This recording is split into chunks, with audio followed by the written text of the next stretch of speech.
April 19 east Godavari distributors exhibitors అక్కడ ఒక meeting చేసుకున్నారు. అప్పుడు ఆ మీటింగ్లో ఎగ్జిబ్యూటర్స్ కోరుకోవడం జరిగింది. వాళ్ళకున్న ప్రాబ్లం చెప్తూ, సో ఇట్లా థియేటర్లు వర్కౌట్ అవ్వట్లేదు కాబట్టి మాకు పర్సంటేజ్ విధానం ఉంటే బాగుంటుంది అని.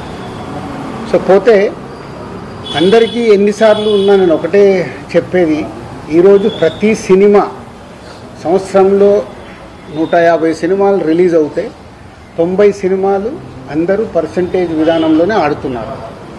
కొన్ని సినిమాలే రెంట్ ఆర్ పర్సంటేజ్ అనే విధానంలో ఆడుతున్నారు. సో ఈ రెంట్ ఆర్ పర్సంటేజ్ విధానంలో ఆడుతున్న దగ్గరే ఎగ్జిబ్యూటర్స్కి కొన్ని ఇబ్బందులు ఉన్నాయి. కాబట్టి వాళ్ళు అలా ఈస్ట్ గోదావరిలో ఏప్రిల్ 19న డిస్ట్రిబ్యూటర్స్ ఎగ్జిబ్యూటర్స్ మీటింగ్లో వాళ్ళు కోరుకోవడం జరిగింది. సో దానికి కొందరు అక్కడ డిస్ట్రిబ్యూటర్స్ యాక్సెప్ట్ చేయలేదు. అది మాకు హైదరాబాద్కి ఇలా నిర్మాతలకి అది కమ్యూనికేట్ అవుతే ఏప్రిల్ 26 గిల్డ్ మీటింగ్ జరిగింది. గిల్డ్ మీటింగ్లో మాకు హిట్ 3 గురించి బాంబేలో రిలీజ్ ఇష్యూ ఒకటి ఉండే, సెకండ్ ఈస్ట్ గోదావరిలో ఇలా పర్సంటేజ్ విధానం కావాలని వాళ్ళు నిర్ణయం తీసుకొని ఇండైరెక్ట్గా జూన్ 1 నుంచి వాళ్ళది వర్కౌట్ అవ్వకుంటే థియేటర్లు ఇలా ఆపుతాము అని కమ్యూనికేట్ చేయడం జరిగింది.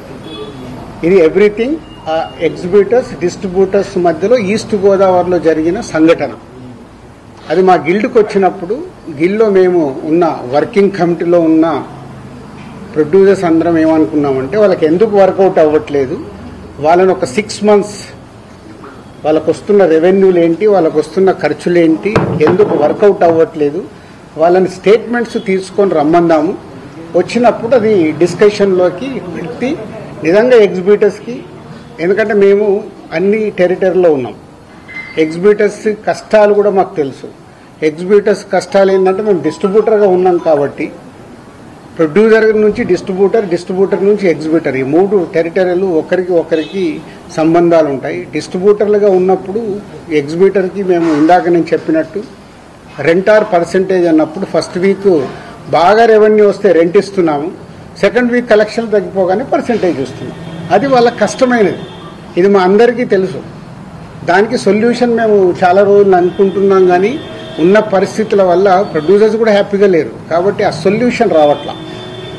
సో అలా ఏప్రిల్ 26 గిల్డ్లో జరిగిన మీటింగ్ ద్వారా ఆ డిస్కషన్ అలా కంటిన్యూ అవుతూ వాళ్ళని రమ్మని చెప్దామని అడగడం జరిగింది.